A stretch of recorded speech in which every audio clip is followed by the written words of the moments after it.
Selamat siang teman-teman. Nah, di hari yang cerah ini gitu ya, saya sedang bersama dengan salah satu duta besar dari negara Ukraina, Mr. Vasyl. Nice to meet you, Mr. Is I'm very lucky to having you in a busy week. Okay, so maybe you can say hi to everyone, especially for youth generation. Yeah, and introduce yourself. Saudara-saudari, merdeka. Pertama-tama saya mau mengucapkan terima kasih banyak atas kesempatan ini. Saya terhormat berdiskusi dan bertemu. Saya senang bertemu dan berkenalan dengan Mbak Okta. Mbak Octa. Oh, just Octa. Okay. I'm really honored. It's a great opportunity for me to share something with my Indonesian friends, with the audience, whatever you're interested in. Please do not hesitate. Okay. Nah, jadi di sini saya Octa, Puteri Pendidikan Kalimantan Timur tahun 2022 nih gitu ya, ingin mewawancarai Bapak Vasyl mengenai sisi lain dari budayanya Ukraina gitu. Mungkin yang bagi yang belum tahu nih ya, Ukraina itu terkenal dengan salah satu penghasil gandum wheat terbesar di dunia. Jadi gandum ini bisa dijadikan tepung terigu gitu ya. Mungkin kalian yang makan mie gitu ya, itu asalnya salah satu eksportir terbesarnya itu berasal dari Ukraina. Nah, selain itu juga di Ukraina ini juga banyak gitu ya budaya gitu ya, dan juga ada beberapa heritage gitu ya, peninggalan kebudayaan dari UNESCO gitu yang sudah diakui yang sangat banyak gitu nih. Nah, di sini aku akan bertanya beberapa hal nih ya dengan Mr. Vasyl gitu ya mengenai budaya Ukraina. Nah, mungkin the first question is what the best dishes that you could recommend to try about Ukrainian food? Well, Ukraine is famous di seluruh dunia, ya, terkenal di seluruh dunia atas many things. Yeah. One of them is, like you mentioned, the budaya, which is, I think, roughly goes back to Mataram Kingdom and Majapahit kingdoms. So it's like same ages, like 15 centuries already. And it's, I would say for Europe, it will be not the oldest culture, but definitely one of the brightest culture, represented by the sastra, by written literature, by architecture, by some traditions and folklore, and like traditional, like in Ukraine we have very traditional clothes, which remind me and remind many Indonesian people of baju koko. Oh, yeah. Simply it's embroidery, and but it's actually a widely spread over Ukraine, and the meaning for all Ukrainians. It's very close to the meaning of batik for Indonesians, representing patterns, colors, and all that. So very meaningful. I mean, the tradition. And Ukraine is famous for its food, obviously. Well, now Kyiv, the capital of Ukraine, was one of the gastronomic capitals of Europe. So basically in Kyiv you can meet all sorts of cuisines. But we're very proud of Ukrainian cuisine too, because on my land, or like, well, in Indonesia also you have all sorts of fruits and vegetables and cereals and everything. So when Ukrainian food is based on, again, it's a great variety of meats, of buah-buahan, sayur-sayuran, and anything. I mean, we just cook everything we have over there, and it's amazing. So, well, what I would recommend, it's unfortunately we missed the visit of our chef ambassador, very famous. He visited Jakarta, I think 2 months ago, and had a lot of events in there. But I would recommend, we call it Soto Merah. Soto Merah. It's red soup, very famous, and it's like more than they say more than 300 recipes, different recipes. All people cook in different ways. It's like maybe nasi goreng Jogja different from nasi goreng Jakarta, yeah? Or nasi goreng, I don't know, Sumatra could be different, right? So different components, different everything. So the same is here. And then Ukrainian dumplings, I would strongly recommend that. And also we are very famous of our dairy production of milk. Any milk, it could be the milk, cow milk, goat milk, sheep milk, so all sort of milk. And we make a lot of like milk curd, sour cream, I don't know, creams, cheeses, a huge variety of cheeses and all that. So, to make it tricky, to make it more attractive, I would say you have to go to Ukraine actually and to try. You will never get the full impression of the taste because even the simple sayur-sayuran is very different in Indonesia and in Ukraine. Very different by taste, by everything. Also the I don't know how to spices, yeah, but we don't have many spices. We don't just we eat simple, very simple. It's like black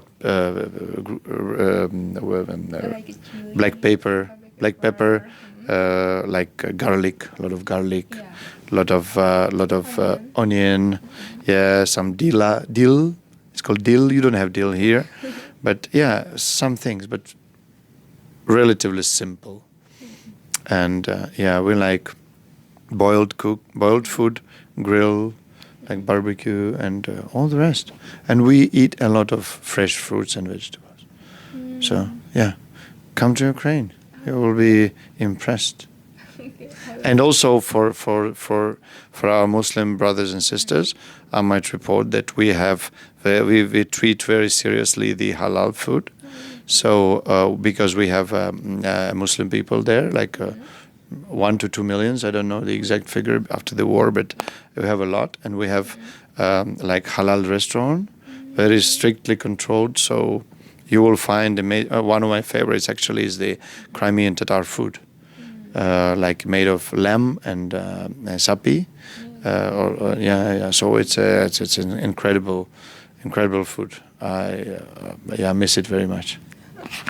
Oke, nah jadi Mr. Vasyl tadi menjelaskan ya teman-teman gitu. Jadi salah satu budaya Ukraina itu ya mungkin bukan yang paling tua tapi termasuk yang tertua untuk di negara Eropa. Nah tadi sempat juga Mr. Vasyl juga menjelaskan gitu ada beberapa bisa kayak seperti baju koko kalau di Indonesia gitu ya. Jadi dia juga punya pola gitu, punya warna yang punya makna gitu sama seperti yang kalau kita punya di sini batik gitu. Nah, kalau untuk menu yang direkomendasikan oleh Mr. Vasyl nih ya, jadi tadi ada yang namanya sup merah gitu. Jadi itu isinya macam-macam gitu.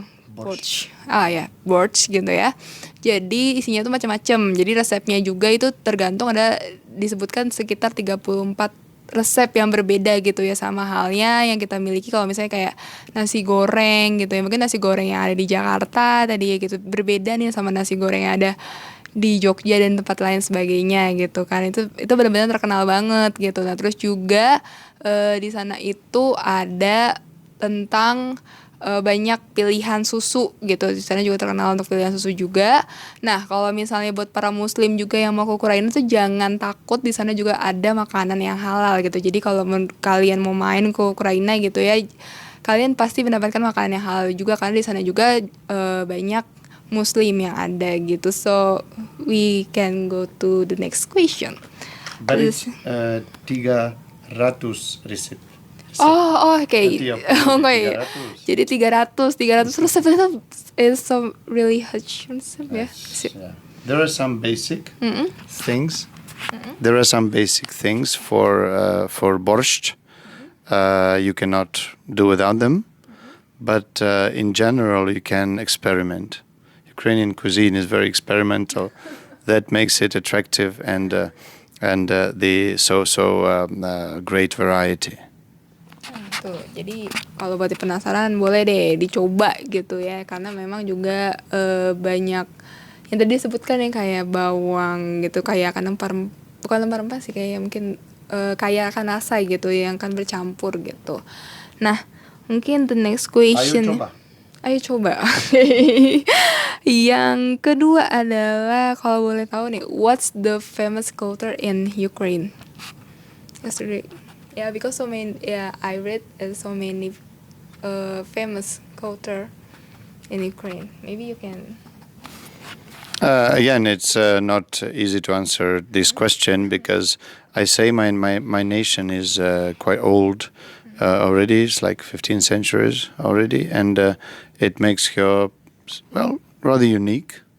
And this because in Ukrainian culture, it's a mixture of many other cultures, including the cultures from the nomads that lived even before Christ, like more than 2,000 years ago.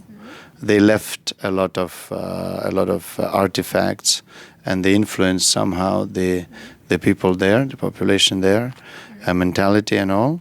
Then we have the Christian culture coming from the west and from the south, from Constantinople, from Byzantine, and from the Western Europe.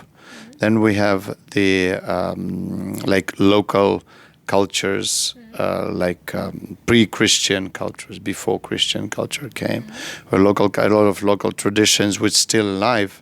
We can trace the names of old so-called gods, spirits, and as you have, and we still have dukun in Ukraine, like very similar, who can do magic, who can do amazing things, who can cure diseases, who can fight with evil spirits and all. So we still have this, and this also makes us as like mixture of cultures, and also we have the influence from the south, directly from the Turkey, and from the east, which would make us also very familiar with Islam.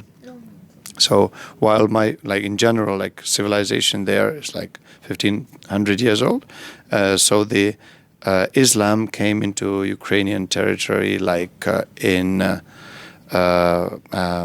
I think it's like 800 years ago. So it's quite a long history also of Islam.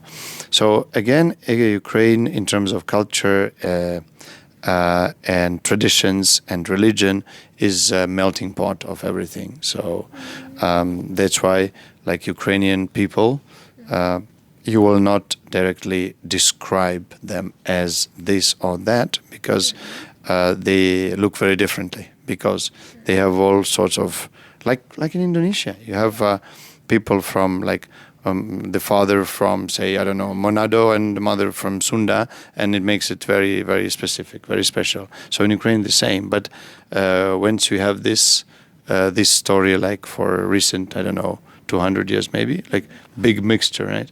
So we had this story for centuries. And all sorts of folklore will tell you, and Ukrainians as well as Indonesians love to sing songs. They are like good singers. Like I was impressed by one day by 3 Batak men singing songs, like singing and crying, and we are similar to that. So we're very, very great admirers of singing and of dancing, and actually Ukrainians also remind me bees that produce madhu, So the bees who live in the hive, and they work, and everything is spread. They're nice and working, but when insulted or attacked, they become dangerous, and they become really protective and efficient in protecting the home. So that's what Ukrainian about. And very nice thing is, not nice, it's just like specific. I don't think if I can mention the other country of the world, like Ukraine, that never had kings or emperors. We just have rulers, we choose, we elect.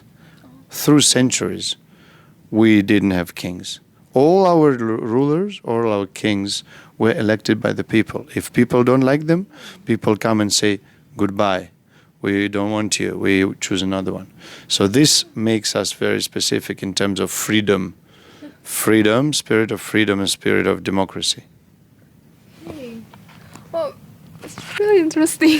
Jadi ini teman-teman gitu ya, faktanya nih Ukraina itu salah satu negara yang tidak mempunyai kerajaan gitu ya selama beratus-ratus tahun bahkan berabad-abad. Jadi di Ukraina ini gitu ya mereka tuh dipilih oleh rakyat gitu loh. Dan itu menunjukkan salah satu negara yang demokrasi ya, bahkan dari zaman dahulu sekali gitu. Wah, itu sangat sangat menarik gitu. Nah, terus juga budaya Ukraina itu sangat banyak sih gitu. Pengaruhnya juga sangat banyak gitu, mulai dari datangnya before Christ gitu. Jadi kan kalau mungkin yang belum tahu ya, jadi kalender Masehi itu kan yang kita gunakan sekarang gitu. Ada juga kalender Hijriah, nah ada juga kalender yang dinamakan before Christ, sebelum kedatangan Yesus gitu. Nah, jadi itu juga dipengaruhi dari selatan yang Ukraina, yaitu Turki gitu, yang memang tidak bisa dilepaskan dari Konstantinopel gitu ya, yang berkaitan dengan hal tersebut. Dan itu membuat masyarakat Ukraina juga sangat tidak asing gitu ya dengan Muslim gitu sih. Wow, this is very interesting. It's really good. Okay, maybe the last question gitu ya. Last question, or maybe you can say anything to your generation, especially for my generation, millennial and Z, for how, just to keeping the peace by culture. Because we all know it's about the conflict with the Russia. Maybe you can say anything for your generation. Ya, situasi itu bukan konflik, itu perang. It's very important to state that it's perang, it's agresi, and it's not conflict. How to maintain peace is the main question, I think, through the history of the humankind. So all the leaders, all the people, all the thinkers, philosophers, they were trying to find the formula of peace. Yeah, but I think that till now there is no such formula. But my message to the kepada pemuda Indonesia, kepada pemuda dunia, will be that because future belongs to you. You will be the constructors, architects, builders, and protectors of the peace tomorrow. Because you will be the rulers of the world. Now, to be effective in this, maybe there are a few points. First, try to be wise. Try to be clever. Keep your eyes open. Keep your brains moving. Analyze what happens. Analyze and don't be fooled by propaganda, by liars, by dictators, by the criminals. It's one thing. Second, just be naturally yourself. Follow the simple principles of humanity, justice, rule of law, human rights. These are basics.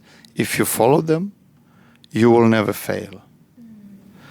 And third, I think it's very important. Democracy, humanity, justice must be very strong, well equipped, and ready to protect themselves. They should be brave. Because if we talk that the aggressive country is stronger than the peace-loving country, then it will be a danger for the peace in the world. So we must be strong, and democracy must have the weapons to protect itself and to protect the other countries, smaller or bigger, from the attack cases where the pure diplomacy, pure negotiations, like peacemaking, peace mediation, will really help to resolve the conflict or to end the war. Unless the aggressor respects you and he is afraid of you because you are strong, it will not be possible to prevent the wars. Normally, if you look at the history, who are the real invaders, aggressors? Usually it's a big countries with big population, with big resources, and with strong weapons. These countries would often, through centuries, they will try to expand, try to attack the small neighbors. And the fourth thing is, the fourth point, be united with the world democracies and world peace lovers. United. When united, we are stronger. When together, we are stronger. It's not enough to say you love peace. You should act like a peace lover. So if the democratic countries will just not unite and say, well, we just like peace, we don't like war, it will be war everywhere. But when they unite and say no to the aggressor together, this will work. Oke, nah jadi mungkin tadi Bapak Vasyl ini gitu ya, selain jadi Duta Besar Ukraina, jadi juga mengambil PhD ya untuk S3 untuk bagian sejarah dunia gitu. Nah, Bapak Vasyl ini juga mempunyai beberapa pesan nih untuk kita para generasi muda gitu ya, untuk menjaga perdamaian. Nah, mungkin yang pertama gitu ya, kita harus tetap menganalisa sesuatu gitu, jangan mudah untuk percaya akan propaganda atau berita bohong yang ada gitu. Jadi kita harus menganalisa gitu, ini kira-kira beritanya benar atau enggak nih gitu. Nah, sama seperti mungkin pesannya yang kalian nonton, misalnya di dulu tuh aku pernah berbicara gitu, audiensi dengan Pak Juri gitu ya. Mungkin pesannya Pak Juri juga gitu ya, selaku Deputi 4 gitu ya, untuk bagian komunikasi dan informasi ke publik gitu ya. Jadi beliau juga berpesan gitu loh, bahwa sebagai generasi muda gitu ya, kita juga harus melihat nih gitu berita yang disampaikan gitu loh, apakah ini benar-benar membangun kah, apakah itu benar fakta atau tidak gitu sih. Karena kalau misalnya, karena kita kan muda nih yang lebih mengerti gitu tentang teknologi gitu, jadi harus mungkin dicari, dan kita juga harus tidak menyebarkan luas hoax gitu. Nah, terus kemudian juga berbicara tentang demokrasi, terus juga berbicara mengenai humanity, kemanusiaan gitu ya. Kita tuh sebagai yang negara demokrasi, kita juga harus bersatu nih teman-teman gitu. Kita harus berani gitu ya menghadapi semuanya gitu loh. Jangan mungkin mentang-mentang gitu ya, kalau dilihat oh lawan kita mungkin lebih besar gitu ya, terus juga lebih berkuasa, kita jadinya takut. Tidak gitu loh, justru karena kita bersatu gitu ya, bersatu padu, jadi kita menjadi lebih kuat gitu dan lebih berani gitu. Nah, mungkin sekian dari pembicaraan kita. Thank you so much Mr. Vasyl gitu for today ya, because I got a lot of insight about the Ukraine. It's so very very interesting, and yeah, maybe we can say goodbye for youth generation there. Bye bye. Thank you Terima kasih, everyone. sampai jumpa. Terima kasih. Oh, maybe you can say about thank you in Ukraine. How about that? Дякую. Дякую. Дякую. Oh, дякую. Дякую is the meaning of the thank you. Terima kasih in Ukraine. Bye bye. Kalau bye bye, goodbye. До побачення. До побачення. До побачення. Yes. До побачення.